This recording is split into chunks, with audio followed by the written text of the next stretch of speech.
Magandang umaga po. Narito na po magiging lagay ng panahon ngayong araw ng Biyernes, November 22, 2024.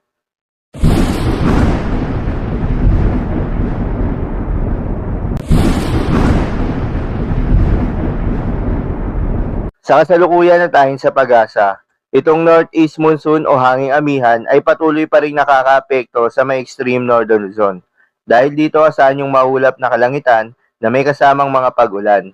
Habang easterlies naman o yung mainit na hangin galing sa karagatang Pasipiko, ang patuloy rin nakakaapekto sa nalalabing bahagi ng ating bansa. Dahil dito asahan naman yung bahagyang maulap hanggang sa maulap na kalangitan na may kalat-kalat na mga pag-ulan o thunderstorms. Magandang balita naman dahil ayon sa pag-asa ay wala tayong binabantayan na low pressure area o bagyo sa loob o malapit sa Philippine Area of Responsibility na maring makaapekto sa ating bansa at posibleng storm-free tayo ngayong linggo. Para naman sa ating long-range forecast at pinapakita ng forecast model na ating ginagamit, may mga namamataan na pamumuo ng sama ng panahon sa huling linggo ng buwan na ito at unang linggo ng Disyembre. Base na rin yan sa pinaka-latest tropical cyclone threat potential na inilabas ng pag-asa. Kaya naman patuloy nating babantayan na magiging development ng mga ito. Paalala lamang po na ang mga nasabing forecast ay posible pa pong magbago. Kaya naman patuloy lamang magantabay sa mga update nating ilalabas at ng pag-asa.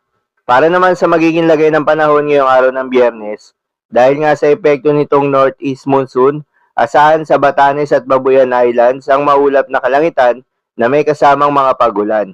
Habang sa Caraga at Davao Region naman ay asahan yung maulap na kalangitan na may kalat-kalat na mga pag-ulan at thunderstorms.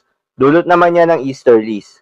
Posible ang mga pagbaha o pagguho ng lupa dahil sa katamtaman hanggang sa kuminsan ay malakas na pag-ulan. Habang sa Metro Manila at nalalabing bahagi pa ng ating bansa, ay asahan naman yung bahagyang maulap hanggang sa maulap na kalangitan na may kalat-kalat na mga pag-ulan o thunderstorms.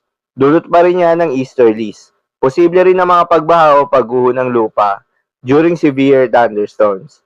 Madalas nabobo ang mga thunderstorms na ito tuwing hapon o gabi na nagtatagal ng 1 hanggang 2 oras. Kaya naman ingat sa mga posibleng banta ng pagbaha o pagguho ng lupa.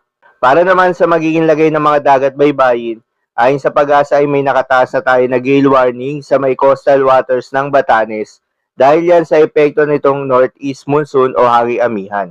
Ayon sa pag-asa ay huwag munang pumalaot yung mga kababayan nating mangingisda at yung may mga maliliit na sasakyang pandagat dahil inaasahan yung maalon hanggang sa napakaalon na karagatan.